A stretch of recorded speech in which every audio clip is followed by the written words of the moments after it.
ठीक है।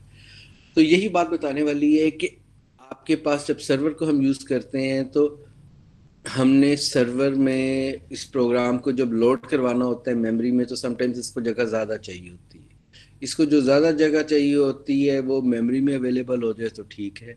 सम हो अगर वो मेमोरी में पूरी ना हो सकती हो, हमारे पास मेमोरी की लिमिटेशन हो जो कि मोस्टली होती हैं, तो फिर हमें इसे कहाँ पे लोड करना पड़ता है? वर्चुअल मेमोरी के अंदर। वर्चुअल मेमोरी क्या होती है जी, कोई बता दें? सर वो हार्ड डिस्क की सर मेमोरी को हमारी एज अ रैम यूज करता है वो। एज अ रैम यूज़ करता है, ठीक हो। अच्छा, अब मैं आप लोगों को एक तस्वीर शेयर करने जा रहा हूँ। जो डायग्राम है हमारे पास सर्वर की। अब यहाँ तक जो बात हमने की उस बात के मुताबिक मैं आपको ये बात मेंशन कर रहा हूँ कि अगर मुझे फरहान को कहा जाता है कि आपने डेटाबेस सर्वर को मेंटेन करना है, तो इसका मतलब है मैं दो चीज़ों को मेंटेन कर रहा हूँ। एक हार्ड डिस्क पे पड़ी हुई वो डेटाबेस की फाइल्स जो परमानेंटली स्टोर करनी है या स्टोर हुई हुई हैं, मैंने देखना है कि वो ठीक रहें, उनका बैकअप मौजूद हो और बाकी सारी चीज़ें उनकी ठीक हो। और जब मैंने उनको एक्सेस करना होगा तो उनको मेमोरी में लोड करवाना पड़ेगा। तो मेमोरी के जिस एरिया के अंदर हम उसे लोड करवाएंगे, उस मेमोरी एरिया को भी मैंने मैनेज करना होगा। तो बेसिकली हार्ड डिस्क और मेमोरी का वो पोर्शन जो डीबीएमएस इस्तेमाल कर रहा है, उसकी मैनेजमेंट को हम क्या बोलते हैं? डेटाबेस एडमिनिस्ट्रेशन बोलते हैं। ये डेटाबेस एडमिनिस्ट्रेशन आगे एक्सटेंड करेगी कि यूज़र्स कैसे ऐड होते हैं, उनके साथ किस किस्म की एक्टिविटीज़ परफॉर्म करते हैं हम। तो वो हम सारी चीज़ें डिटेल से देखेंगे।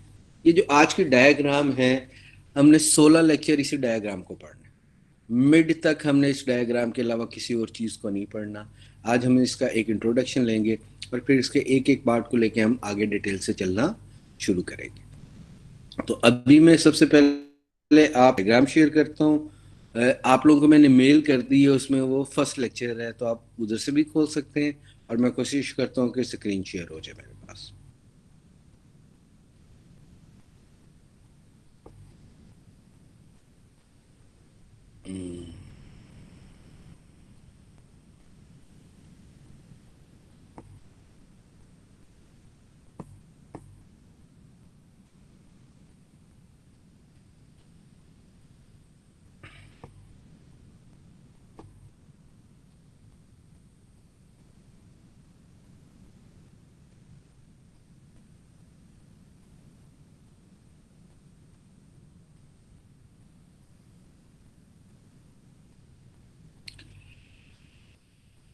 क्या आपको अपनी स्क्रीन के ऊपर डायग्राम नज़र आ रही है एक? Yes sir. हाँ, अच्छा अच्छा। अब ये जो डायग्राम हमारे पास है, इसको अगर हम देखें तो इसमें ऊपर वाला जो पिंक बॉक्स बना हुआ है उसको इंस्टेंस का नाम दिया हुआ है। नीचे जो येलो बॉक्स है उसको डेटाबेस का नाम दिया हुआ है। ये बेसिकली उसने लॉजिकल पिक्चर बनाई है आपके सर्वर की। ठीक है। और ये स्क्वायर बॉक्सेस किस तौर पे उसने चीज़ें बनाई हैं? ये उसने राउंड क्यों नहीं बनाई, कोई बताएगा?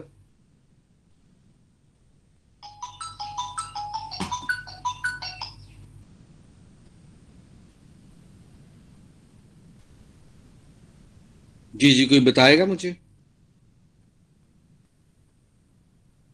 सर कोई स्पेसिफिक मीनिंग होगा इसका? जिस तरह फ्लो चार्ट्स के अंदर हर शेप का मीनिंग होता है कोई ना कोई, यहाँ भी होगा। बिल्कुल, बिल्कुल ठीक कर रहे हैं। देखें, ये लॉजिकल रिप्रेजेंटेशन है। बेसिकली हार्ड डिस्क की हम बात कर लें या हम मेमोरी की बात कर लें, वहाँ पे सारा कुछ बिट्स एंड बाइट्स की फॉर्म के अंदर पड़ा हुआ है।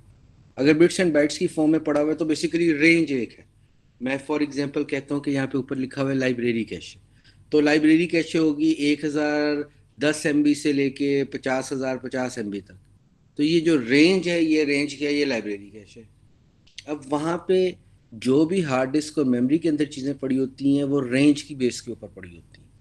तो यहाँ से यहाँ तक नाम है, यहाँ से यहाँ तक तस्वीर है, यहाँ से यहाँ तक एड्रेस है। तो वहाँ पे रेंज इंपॉर्टेंट होती है। और वहाँ बिट्स एंड बाइट्स होती हैं, वहाँ पे ना कोई पिंक कलर होता है, ना येलो कलर होता है, ना कोई बॉक्स होता है, ना कोई सर्कल होता है, ना कोई ट्रायंगल होती है। तो हमने चीज़ों को समझाने के लिए लॉजिकली रिप्रेजेंट करना होता है, तो यहाँ पे जो राइटर था उसको बॉक्सेस अगर पसंद थे तो उसने बॉक्स के फॉर्म में बना दिया, अगर किसी को राउंड बना शेप पसंद होगी तो वो उस शक्ल में भी बता सकेगा। सो करंटली हमारे पास क्योंकि ये बॉक्सेस के फॉर्म के अंदर मौजूद है तो हम उसको देख लें दोबारा। ये पिक्चर डेटाबेस को रिप्रेजेंट कर रही है, डेटाबेस सर्वर को, और इसके दो पोर्शन है, एक सेकेंडरी मेमोरी में पड़े हुए पोर्शन की बात करेंगे हम, और दूसरा इंस्टेंस जो मेमोरी का पोर्शन हमारे पास है। तो ये दोनों पोर्शन जो है ये बिट्स एंड बाइट्स की डिटेल्स है। अगर बिट्स एंड बाइट्स की डिटेल्स है तो टेक्निकली तो ये 0 1 की एक लंबी सारी लाइन है। तो हम उसे समझाने के लिए एक पिक्चर में प्रेजेंट कर रहे हैं तो हमने उसको बॉक्सेस की शक्ल में बना दिया। क्या ये बात समझ आती है मेरी आपको? Yes sir. अच्छा, अब देखें मेमोरी में जो हमारे पास था, अगर मैं कहूँ कि डेटाबेस सर्वर की मेमोरी, तो बात करने का मज़ा ही नहीं आता। ये बात कितनी दफ़ा मैं रिपीट करूँगा। तो डीबीएमएस ऑपरेटिंग सिस्टम से जो मेमोरी एरिया मांग लेता है अपने इस्तेमाल के मेमोरी एरिया का नाम हमने रख दिया और नाम है इंस्टेंस। उसका नाम क्या है? इंस्टेंस। तो ये सामने जो पिंक बॉक्स हमें नज़र आ रहा है ऊपर, ये हमारे पास इंस्टेंस है। ये वो मेमोरी एरिया है जो डीबीएमएस मैनेज करेगा, किसकी मदद से? ऑपरेटिंग सिस्टम की मदद से। इसमें किसी को कोई प्रॉब्लम?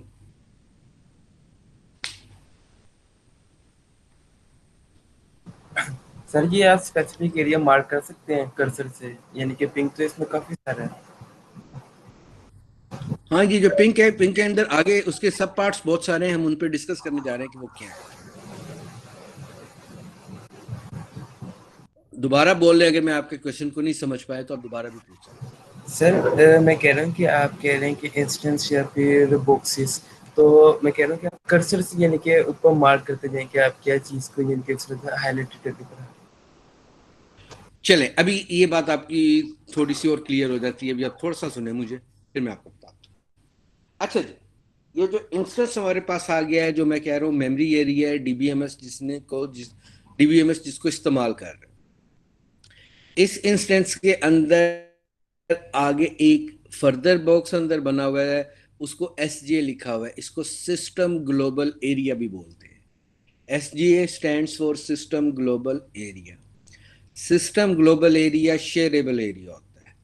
अगर 1000 यूजर भी आपके डेटाबेस से कनेक्टेड हैं, वो डेटाबेस पे काम कर रहे हैं, तो वो 1000 यूजर इस एसजीए को इस्तेमाल करेंगे। तो that is known as system global area. System global area is shareable among users.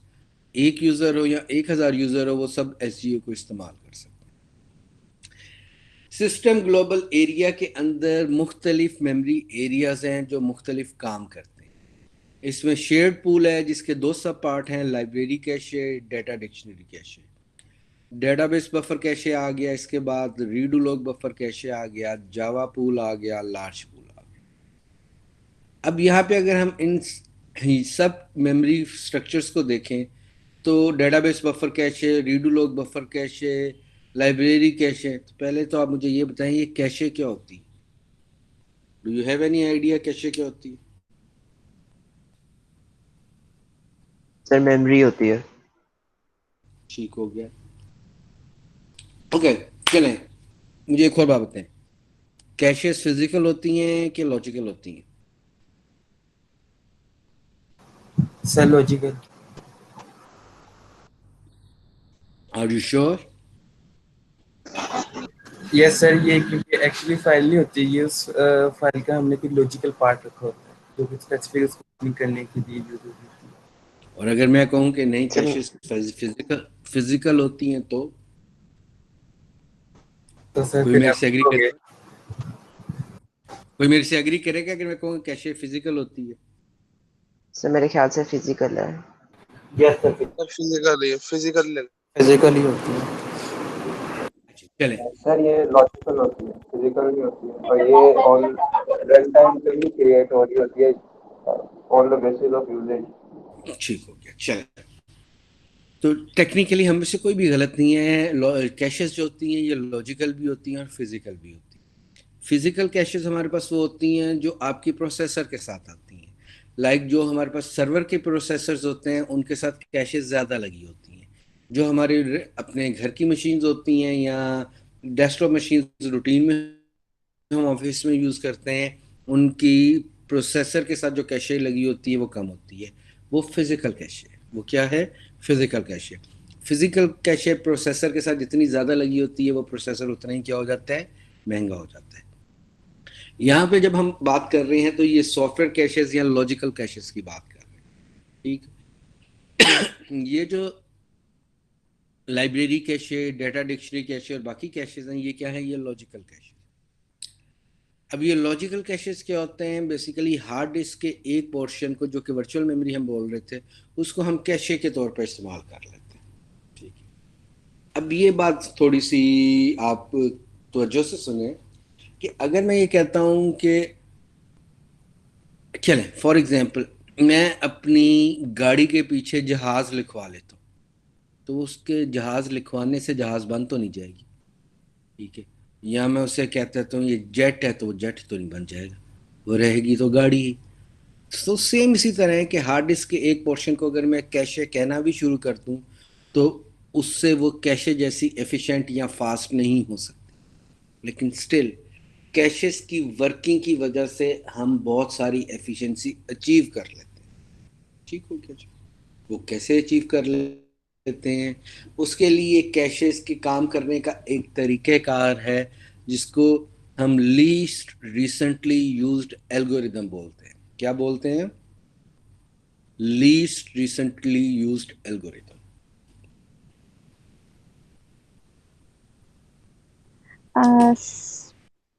जी जी सर कैशे क्योंकि आपने क्या बताया था, लॉजिकल है या फिजिकल है? ये वाली कैशेस जो हैं लॉजिकल हैं, वैसे फिजिकल कैशेस भी होती हैं। फिजिकल कैशेस वो होती हैं जो प्रोसेसर के साथ लग के आती हैं, ठीक है। तो वो जी। फिजिकली जिस प्रोसेसर के साथ जितनी ज़्यादा कैशे होती है वो उतना महंगा प्रोसेसर होता है, ठीक है। तो यहाँ पे ये जिन कैशेस की हम बात कर रहे हैं वो हमने क्या लॉजिकल कैशे हैं।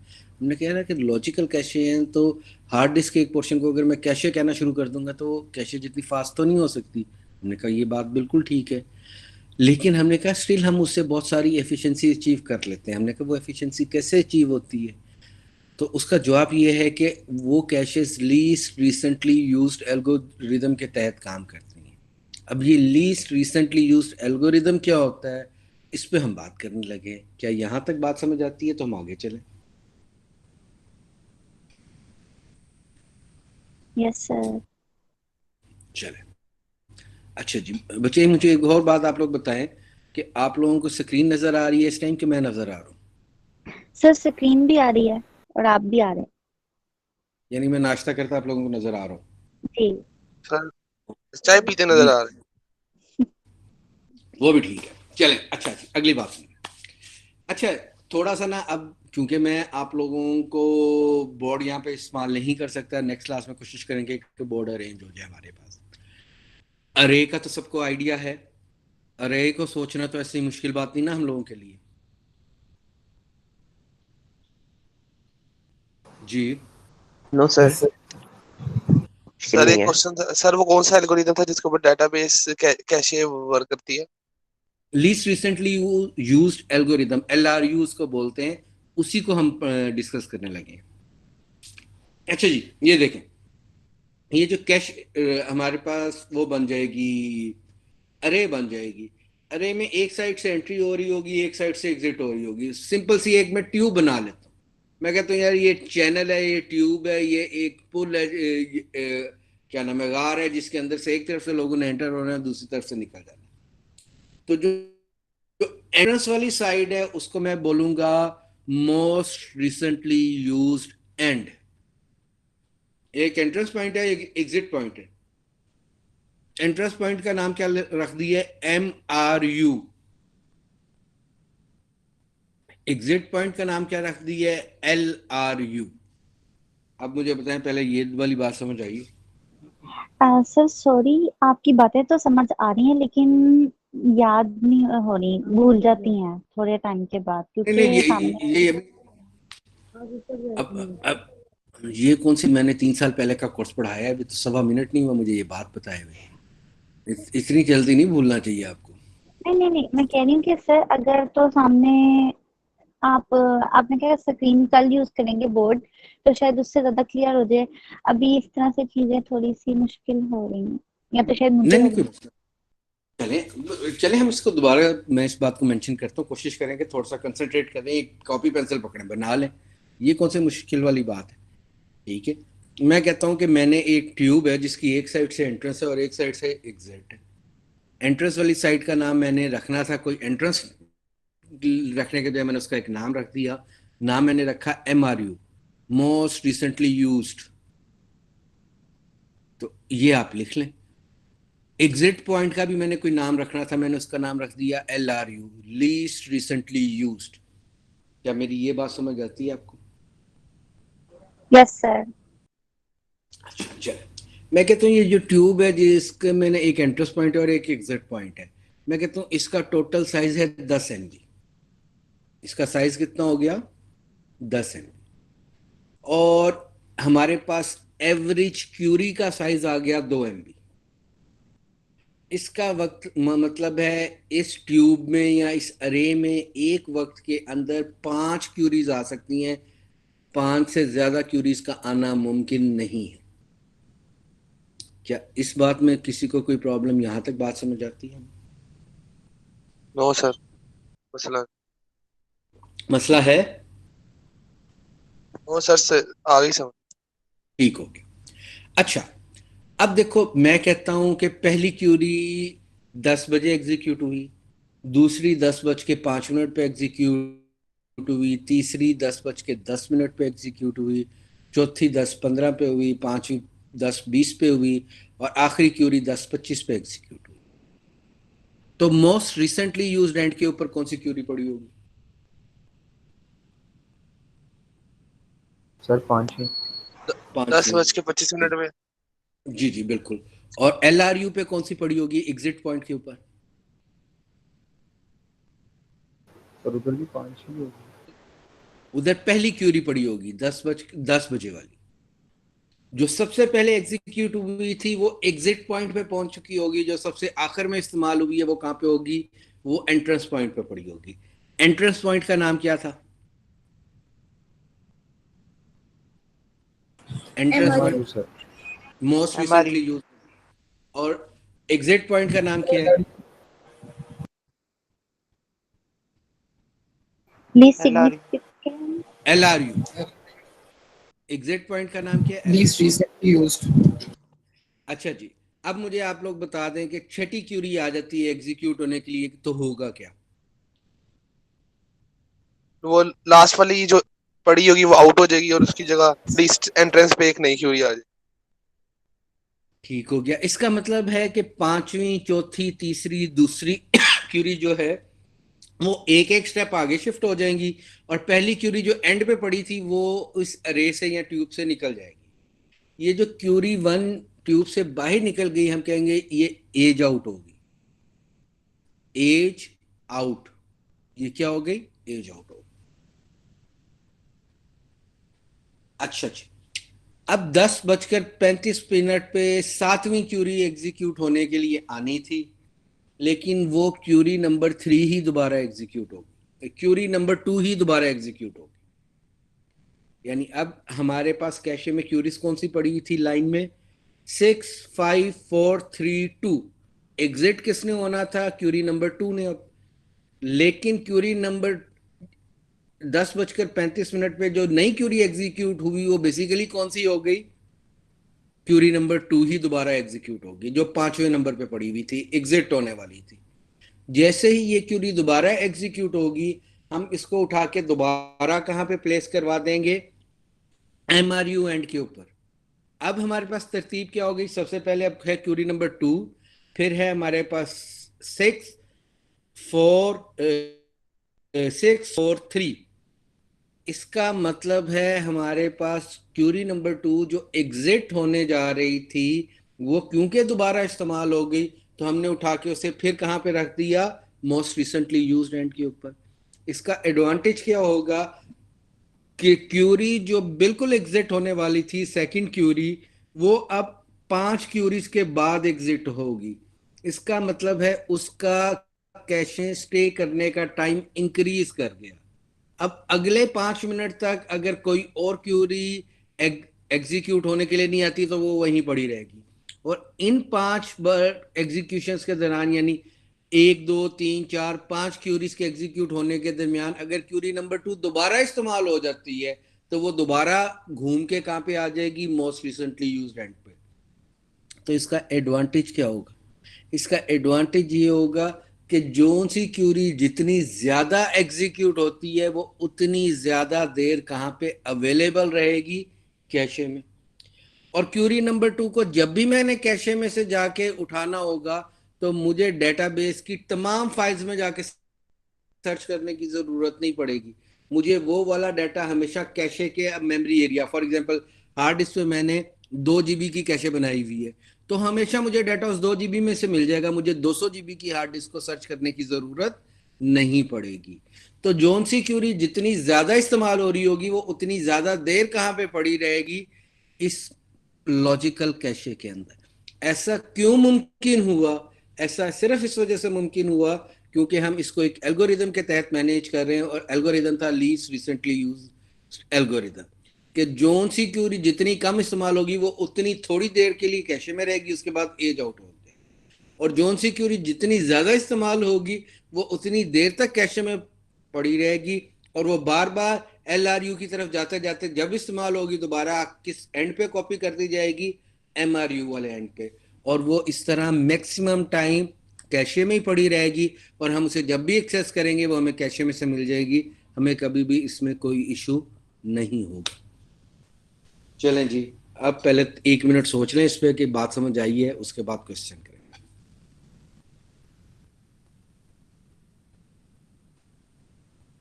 जी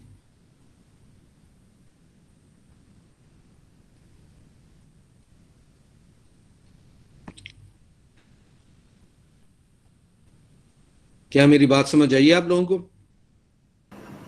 जी सर। जिसको नहीं समझ आई वो पूछे जी पहले। सर ये बार बार एग्जीक्यूट हम करवाई जा रहे हैं, इसका हमें क्या फायदा? हमें फायदा तो कुछ हो नहीं रहा एग्जीक्यूट में। हम तो सिर्फ ये चाहते हैं कि ना ये कैशे में सिर्फ सिंपली रहे थोड़ी देर के लिए। आप एक बात नहीं समझ रहे, हमारा पर्पस और मकसद क्या है सारे सिनारियो के अंदर, कि डेटाबेस के अंदर बहुत सारे केसेस के अंदर, फॉर एग्जांपल मैं कहता हूं कि आज मैं जंग न्यूज का अखबार देख रहा हूं, तो कितने % लोग हैं जो आज के जंग न्यूज की खबरों में इंटरेस्टेड होंगे, और कितने % लोग हैं जो आज से पुरानी खबरों में इंटरेस्टेड होंगे? जरा इसका आइडिया मुझे बताएं।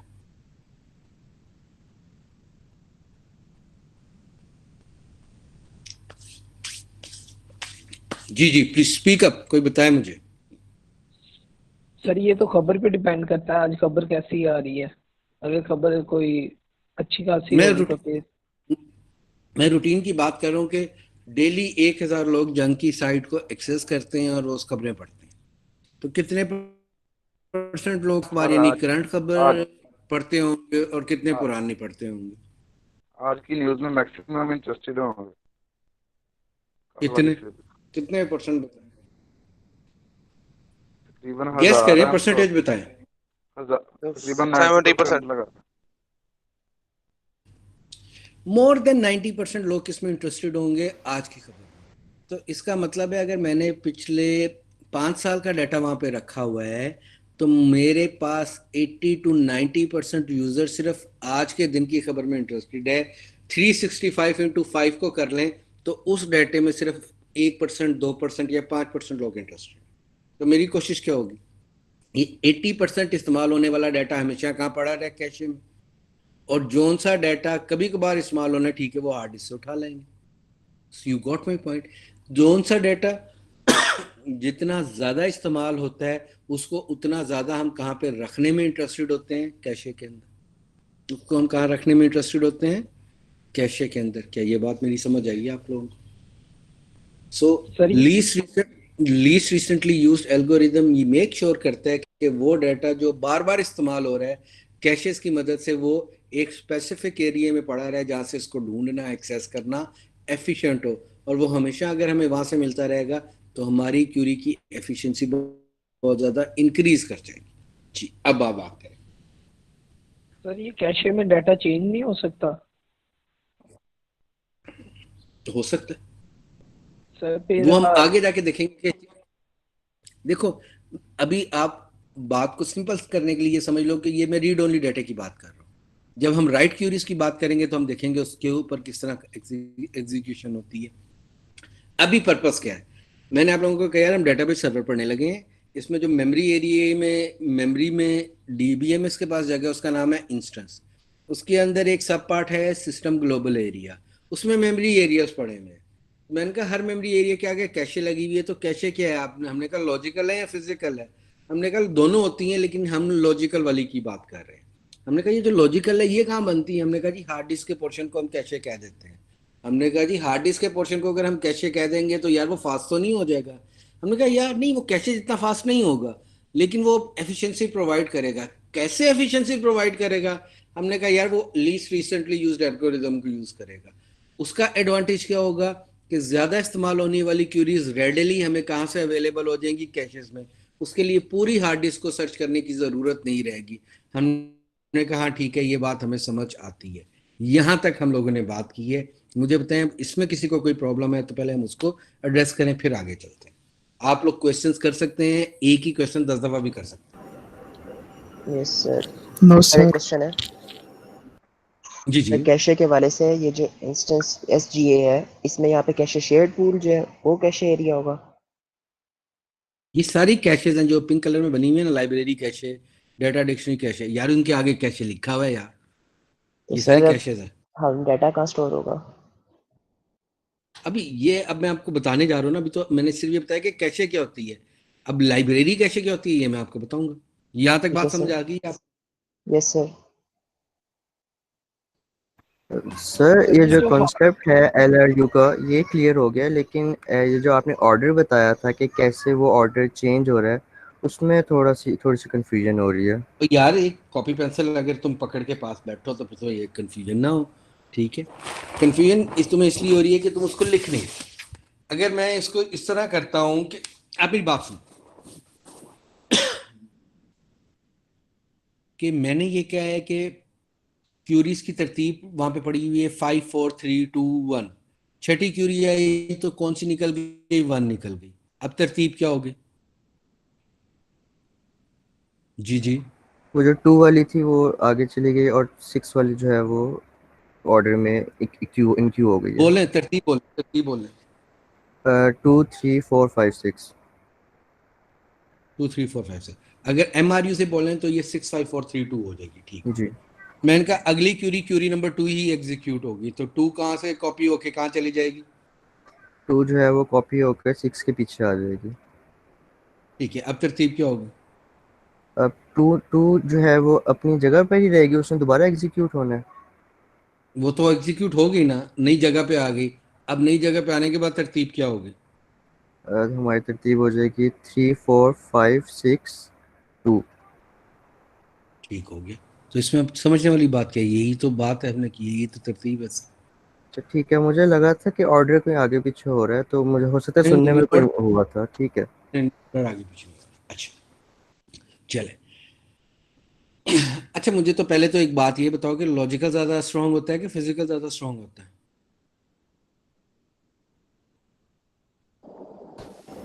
फिजिकल।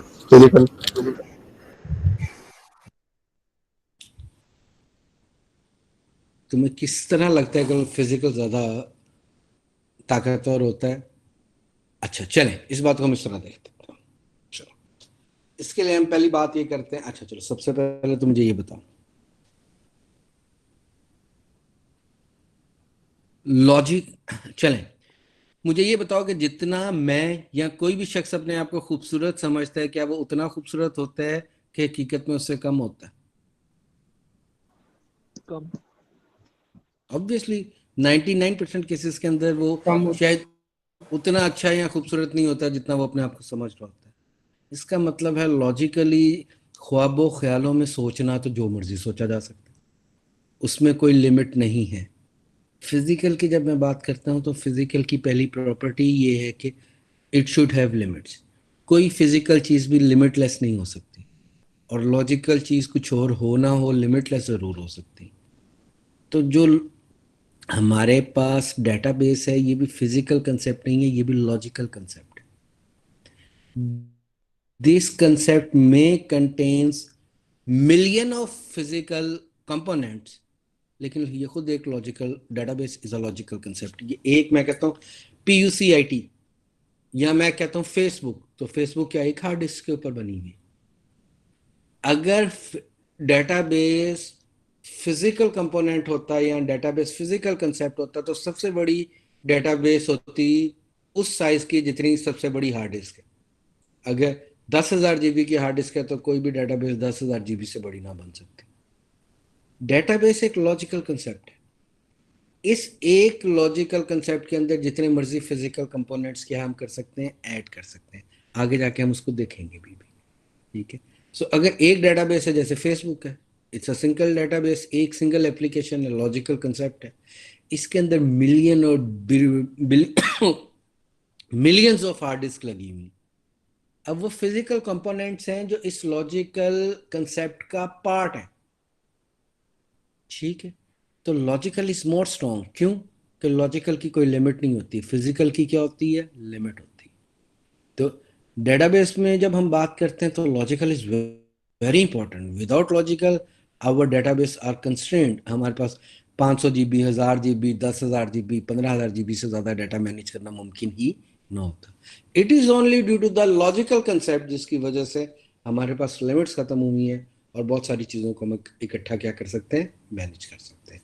क्या ये बात मेरी समझ आती है आपको?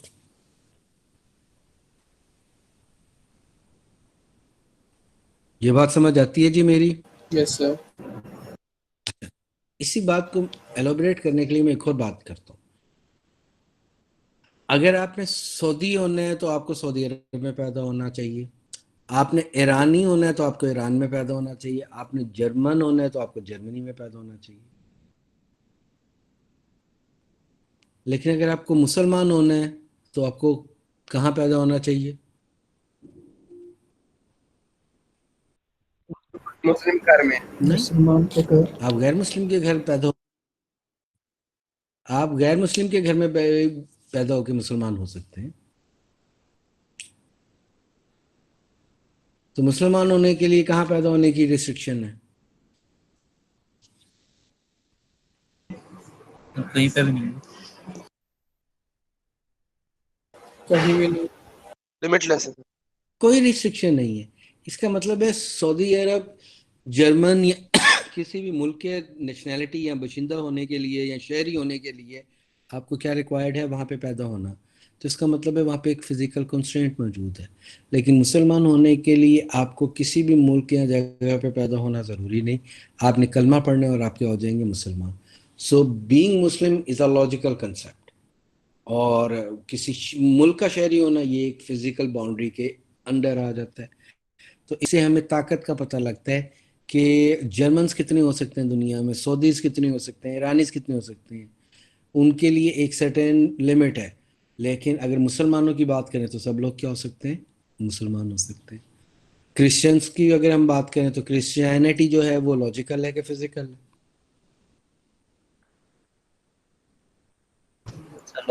लॉजिकल। और जूइश जो है, यहूदी,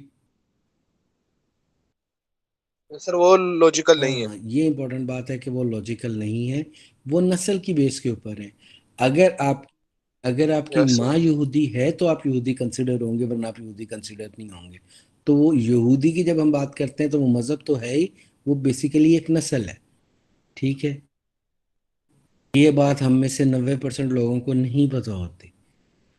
सारी दुनिया में वैसे प्रोपेगेंडा क्या होता है कि मुसलमान बहुत फंडामेंटलिस्ट हैं, लेकिन मुसलमान तो कोई भी हो सकता है। लेकिन यहूदी आप में से कोई चाहे भी तो अल्लाह ना करे वो हो नहीं सकता। यहूदी होने के लिए आपकी मदर का यहूदी होना क्या है, ज़रूरी है। ठीक है।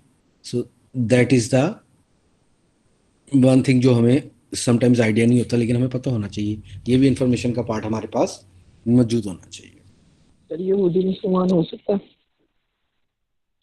हाँ, क्यों नहीं हो सकता। अच्छा जी,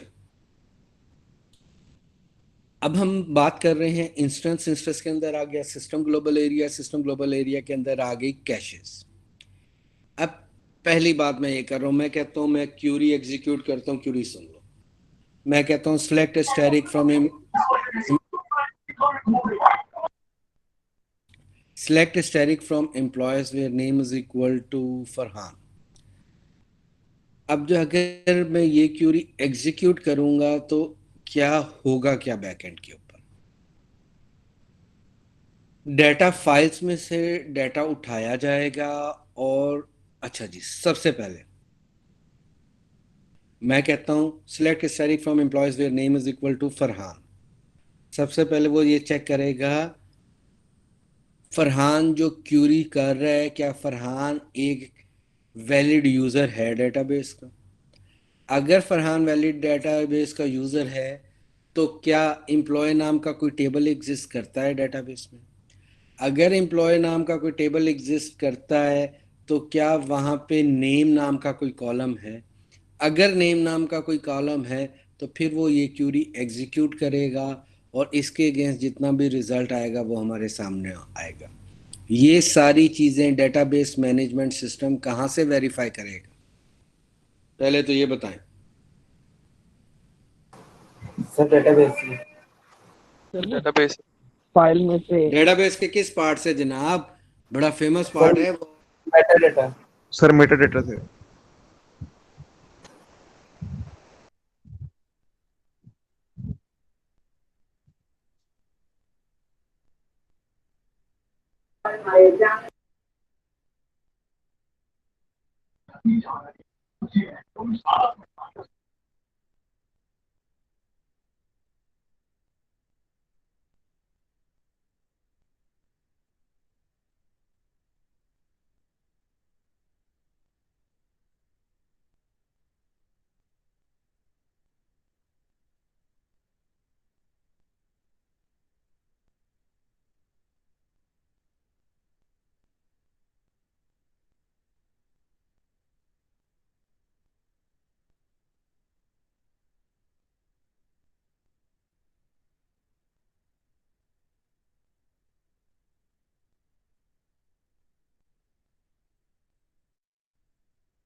जी, क्या मैं दोबारा आप लोगों को सुनाई दे रहा हूँ, नजर आ रहा हूँ?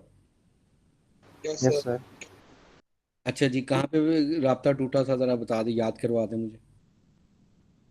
सर आपकी आप एक क्वेरी लिखी थी आपने कि select sir static from Meta data की बात कर। फ्रॉम। हाँ जी जी, तो ये जो इंफॉर्मेशन है कि कौन सा यूज़र कौन से डेटे पे एक्सेस कर सकता है, डेटे का में ये वाला टेबल, इस टेबल, इस नाम का टेबल, टेबल के अंदर ये वाले कॉलम नेम एग्जिस्ट करते हैं या नहीं करते, ये सारा कुछ मेटा डेटा में पड़ा होता है। That is known as data about data. आप लोग अपने पास डायग्राम खोल लेंगे कि मैं शेयर करवा दूं आप लोगों को? शेयर करवा। अपने पास नहीं खोल सकते सर, शेयर करवा।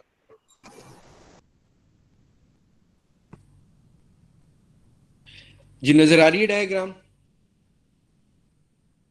नो सर, नहीं आ रही।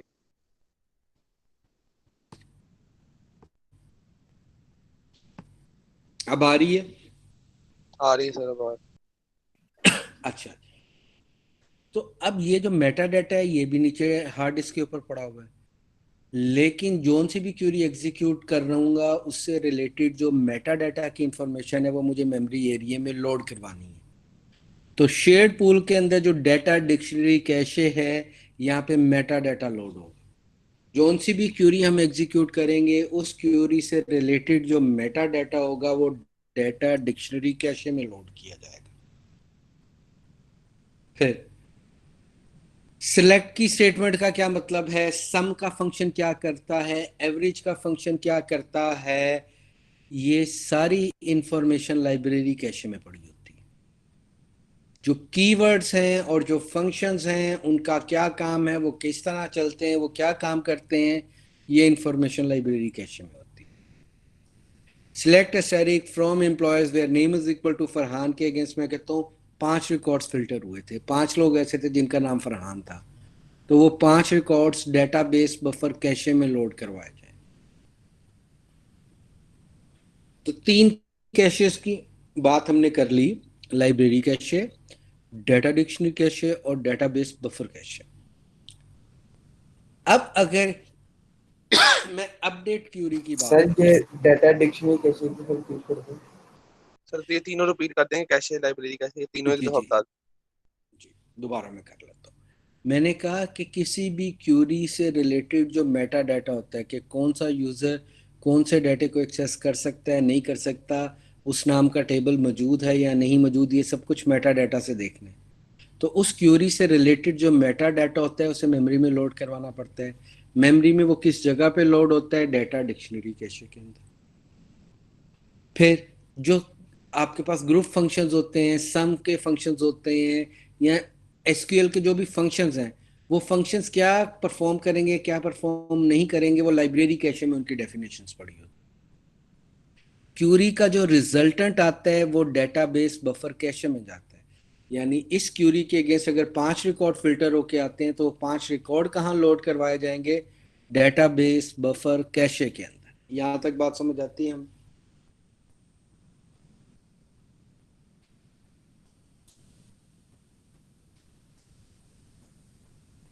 जी यहां तक बात समझ आती है? एक और बार बोल दे सर, एक और बार बोल दे। ये अब आपने दोबारा रिकॉर्डिंग में सुनना है। सर ये जो सर है। अच्छा चलें, अब मैं क्यूरी बदल देता हूँ। मैं कहता हूँ update salary where salary is equal to salary into 1.1 where grade is equal to 19। मैं कहता हूँ 19वें स्केल के लोगों की सैलरी में 10% का इंक्रीमेंट करते हैं। अब ये अपडेट की क्यूरी है। फिर उसी तरह होगा, मेटा डाटा चेक किया जाएगा, उससे रिलेटेड मेटा डाटा की इंफॉर्मेशन डाटा डिक्शनरी में आएगी। लाइब्रेरी कैशे में से कोई फंक्शन इस्तेमाल हो रहा है तो उसकी इंफॉर्मेशन ले ली जाएगी। डाटा जो है जो अपडेट होना है, डाटा अगर 10 रिकॉर्ड अपडेट होने तो डेटाबेस बफर कैशे में आ जाएंगे, और यहाँ पे आगे हम उनकी वैल्यूज को चेंज कर देंगे। 10% इंक्रीमेंट हो गया। अगर नीचे किसी की 1 लाख डाटा फाइल में सैलरी पड़ी हुई थी तो ऊपर वाली मेमोरी वाली कॉपी के अंदर क्या हो गया, 1,10,000। तो इसका मतलब है एक ही यूजर के डाटे की अब 2 कॉपीज मौजूद है। एक डेटाबेस में येलो बॉक्स में पड़ी है 1 लाख रुपए वाली पुरानी कॉपी, और दूसरी कॉपी में उसकी सैलरी की वैल्यू 1 लाख से बढ़ के 1,10,000 हो गई है जो डेटाबेस बफर कैशे में पड़ी हुई। सो ऐसा डाटा जिसकी हार्ड डिस्क की कॉपी उसकी मेमोरी की कॉपी से फर्क हो जाए उसको डर्टी डाटा बोलते हैं। उसको क्या बोलते हैं, डर्टी डाटा। क्या ये बात समझ आ गई? सर एक दफा रिपीट करें। Yes sir. हमने कहा डाटा फाइल्स में 1 लाख सैलरी पड़ी हुई है, उसको अपडेट करके हमने 1,10,000 कर दी। तो इसका मतलब है डेटाबेस बफर कैशे का जो इमेज है उसमें अब 1,10,000 पर है एक आदमी की सैलरी, और डाटा फाइल्स में वो सैलरी 1 लाख पड़ी है। इसका मतलब है डाटा फाइल्स और डेटाबेस बफर कैशे का इमेज फर्क हो गया। हार्ड डिस्क में कोई और वैल्यू पड़ी है, मेमोरी में कोई और वैल्यू पड़ी है। ऐसा डाटा जिसकी हार्ड डिस्क की वैल्यू उसकी मेमोरी की वैल्यू से फर्क हो उसको डर्टी डाटा बोलते हैं। अब ये डर्टी डाटा बड़ी फेमस टर्म है जो आगे बहुत जगह हम इस्तेमाल करेंगे। डर्टी डाटे का मतलब है अपडेटेड इंफॉर्मेशन। डर्टी डाटे का मतलब क्या है, अपडेटेड इंफॉर्मेशन। क्या ये बात समझ आती है? Yes sir. अच्छा जी, ये जो डर्टी डाटा है इसकी एक कॉपी हम रीडू लॉग बफर में भी कॉपी कर देंगे। इसका मतलब है डेटाबेस बफर कैशे में रीड ओनली डाटा भी पड़ा हुआ है और अपडेटेड डाटा भी पड़ा हुआ है। रीड ओनली डाटा की कॉपी आगे नहीं जानी, लेकिन किसकी, जो अपडेटेड डाटा है, डर्टी डाटा है डेटाबेस बफर कैशे में, उसकी एक कॉपी रीडू लॉग बफर में भी चली जाए। रीडू लॉग बफर करता क्या, वो हम आगे जाके देखेंगे, अभी तो हम इंट्रोडक्शन ले रहे हैं। ये जो 4 स्ट्रक्चर्स हमने पढ़े हैं, library cache, data dictionary cache, database buffer cache और रीडू लॉग बफर कैशे, ये हमारे पास कंपल्सरी मेमोरी स्ट्रक्चर्स हैं। इनके बगैर हमारा काम नहीं हो सकता, डेटाबेस स्टार्ट ही नहीं हो सकती, चल ही नहीं सकती। ये चारों बनाने इंस्टेंस में हमेशा जरूरी है। नीचे वाले जो 2 हैं, जावा पूल और लार्ज पूल, ये ऑप्शनल है। ये हम चाहेंगे तो कॉन्फ़िगर करेंगे, हम चाहेंगे तो कॉन्फ़िगर नहीं करेंगे। जावा पूल क्या है कि ओरेकल में बहुत सारे थर्ड पार्टी सॉफ्टवेयर्स भी हम साथ इस्तेमाल कर लेते हैं। उनकी जो लार्ज जार फाइल्स होती हैं, उनको हम कहते हैं मेमोरी में ही हम ज़्यादा देर रिटेन कर लें, तो उनके लिए अलहदा मेमोरी एरिया बना दिया जाता है, जिसको हम जावा पूल बोलते हैं। अगर मैं जावा पूल नहीं बनाता और मुझे थर्ड पार्टी सॉफ्टवेयर्स की जार फाइल्स को मेमोरी में लोड करवाना पड़ता है, तो फिर मुझे शेयर्ड पूल में करवाना पड़ेगा। अगर जावा पूल नहीं होगा तो जावा पूल वाला डाटा कहाँ पे लोड करवाना पड़ेगा, शेयर्ड पूल में। इससे शेयर्ड पूल की वर्किंग में फर्क आता है, वो थोड़ा स्लो होता है। दूसरा ऑप्शनल स्ट्रक्चर हमारे पास है लार्ज पूल। कौन सा है, लार्ज पूल। लार्ज पूल हमारे पास होता है जो शेयर्ड सर्वर्स आगे हम पढ़ेंगे और बहुत सारे दूसरे हम कॉन्फ़िगरेशंस पढ़ेंगे।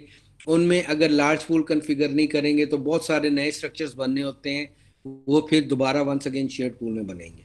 तो शेयर्ड पूल के लोड को कम करने के लिए हम जावा पूल और लार्ज पूल बनाते हैं, जो कि ऑप्शनल हमारे पास मेमोरी स्ट्रक्चर्स हैं, और इनको हम आगे जाकर डिटेल से देखेंगे कि ये कैसा काम करेंगे। अभी आप सिर्फ मुझे ये बताएं कि library cache, data dictionary cache, database buffer cache और रीडू लॉग बफर कैशे आपको समझ आया? सर डेटाबेस बफर कैशे बता देंगे क्या होता है? डेटाबेस बफर कैशे वो मेमोरी एरिया है जहां पे क्यूरी का रिजल्टेंट आना है। अगर मैं 10 रिकॉर्ड फिल्टर करता हूं तो 10 रिकॉर्ड आ जाएंगे, 10 लाख रिकॉर्ड फिल्टर करता हूं तो 10 लाख रिकॉर्ड कहां पे आएंगे, डेटाबेस बफर। क्यूरी का रिजल्टेंट कहां पे आना है, कैशे में। देखो ना, मैंने कहा यार मुझे वो लोग दिखा दो जिनके ग्रेड ए हैं, वो ग्रेड ए डिस्प्ले हो गए। तो भाई वो मेरे पास डिस्प्ले तब तक नहीं हो सकते जब तक वो मेमोरी एरिया के अंदर नहीं आएंगे। वो मेमोरी में आएंगे तो मुझे डिस्प्ले होंगे, हार्ड डिस्क से डायरेक्ट मैं कोई चीज डिस्प्ले नहीं कर सकता।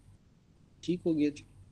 आप ये समझ लें कि ये जो येलो बॉक्स है ना, ये 5000 GB की एक बिल्डिंग है, लेकिन इसमें एंट्रेंस का एक ही रास्ता है, वो है ये डोर जो पिंक कलर का ऊपर हमने बनाया हुआ है, इंस्टेंस। अगर इंस्टेंस अवेलेबल नहीं है तो आप हार्ड डिस्क को एक्सेस ही नहीं कर सकते। वहां पे 100 और 1000 ऑफ जीबीज पड़े हुए हैं, लेकिन आप किसको एक्सेस ही नहीं कर सकते, डेटाबेस को, जब तक क्या अवेलेबल ना हो, इंस्टेंस अवेलेबल ना हो। इंस्टेंस अवेलेबल होगा तो डेटाबेस एक्सेसिबल है, वरना डेटाबेस एक्सेसिबल नहीं है। यहां तक बात समझ आती है जी? सर ये शेयर पूल क्या है? अच्छा, अब आप लोगों को ना आज के लेक्चर में मैं यहाँ पे रोकने लगा। जनरली हम इसका ऑलमोस्ट ओवरव्यू ना कर लेते होते हैं एक लेक्चर के अंदर, लेकिन ऑनलाइन की वजह से मैं भी इसको यहाँ पे रोक रहा हूँ। हमने कैशेस जो पढ़ी है ना, ये आपका फर्स्ट चैप्टर जो है ना, इसको आगे करेंगे ना, shared library cache, data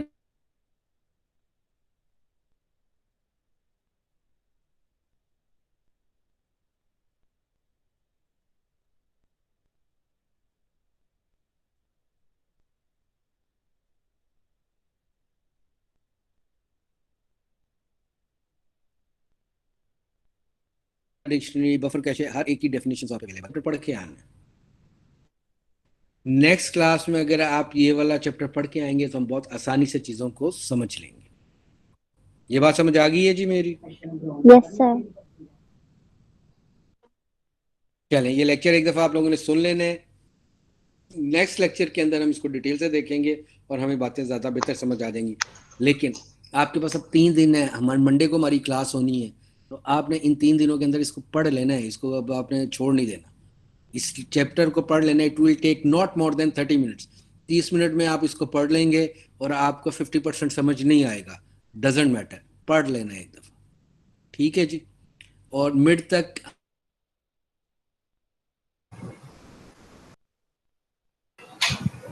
sir ये आप चैप्टर पढ़ने के लिए बुक शेयर करेंगे या फिर स्लाइड्स पढ़ेंगे?